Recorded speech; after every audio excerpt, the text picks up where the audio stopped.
The Persians are coming. The terrifying news raced through Athens like a rapidly spreading fire. The very name of the Persians meant terror to all the Greeks. And now, King Darius had sent an army of Persian foot soldiers and cavalry to punish the Athenians. Darius was angry that Athens had helped other Greek city-states fight against Persia. A fleet of 600 ships had brought as many as 20,000 experienced Persian soldiers to a beach about 26 miles from Athens, near a wide flat plain called Marathon. There are not enough of us to face them, moaned an Athenian army general. Besides, no one can beat the Persian soldiers. But another Athenian general, a man named Miltiades, answered, The Persians fight for a king most of them have never seen, and who cares nothing for them. We fight for our freedom, and for the freedom of our children. That must be worth something in battle. Remember, the Athenians came up with the idea for democratic rule. Now, in those days, the Athenians had 10 elected generals plus another military leader called a polemarch. The polemarch was not a general, but he represented the Athenian government during military discussions. Callimachus, the polemarch, gathered along with the 10 generals, including Miltiades, to create a plan of defense. One of the generals said, The plain of Marathon is a perfect place for the Persians to attack us. There is room there for their horsemen to move around us, and there will be nowhere for us to go to avoid or keep away from. They're well-organized soldiers fighting on foot. A plain is a large flat area of land, so the generals knew the Persians can fit many horsemen in this large flat area. Another general suggested, Let us send our fastest runner to Sparta. The Spartans are the greatest fighters in Greece. If they'll help us, we might have a chance. But it was 150 miles from Athens to Sparta, and some of the journey included rugged mountains and streams. The generals knew they would need a runner who was fast and strong. Philoctetes is our man, the generals agreed. No one in Athens can touch him for speed over a long distance.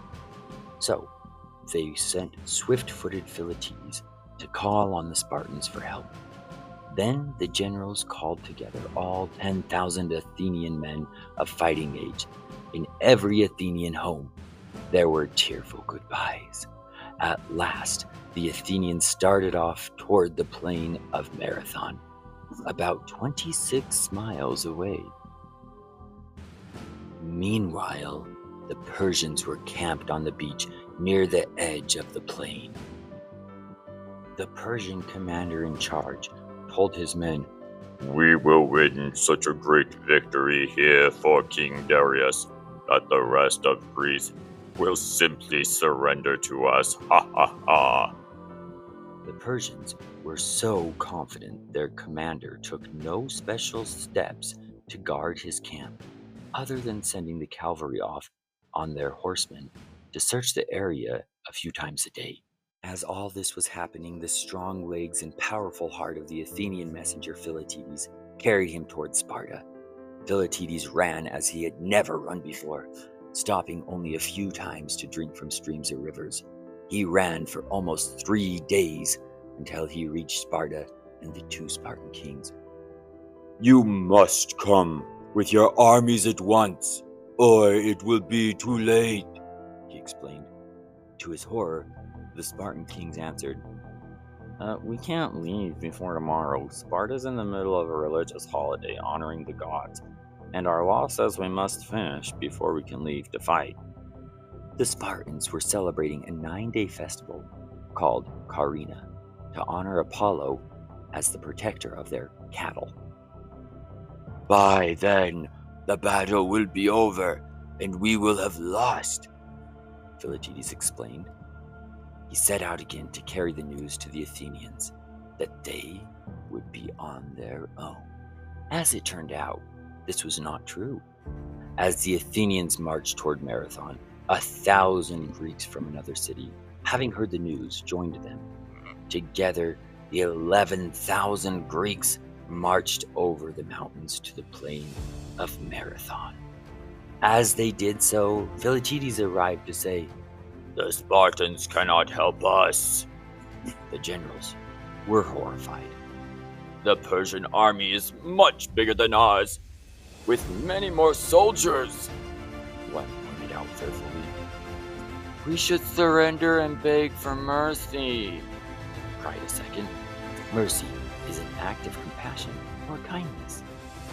"There will be no mercy," said Miltiades, the general who had spoken boldly or with courage back in Athens.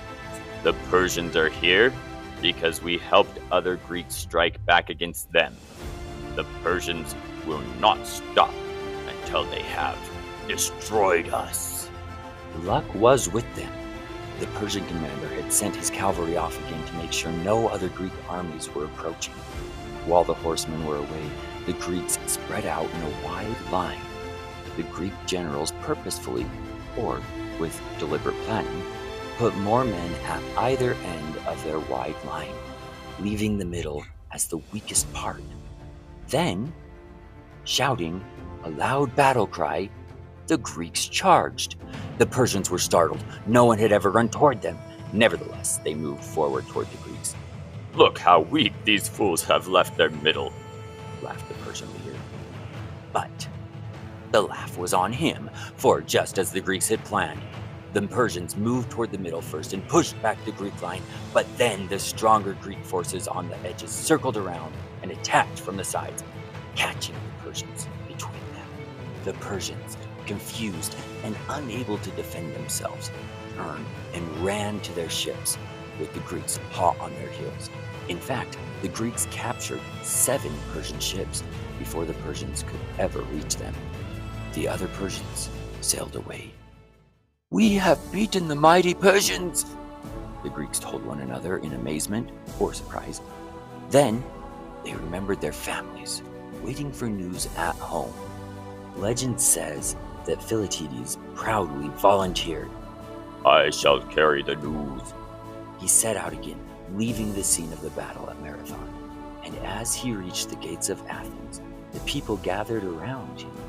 He was just able to gasp out one word: "Victory!" Then, his great heart, which had carried him to Sparta and back, finally gave out. Philoctetes fell dead at the gates of Athens. In tribute to Philoctetes, the Greeks measured the distance that he had run from Marathon to Athens, and those 26 miles became the distance of their long-distance races.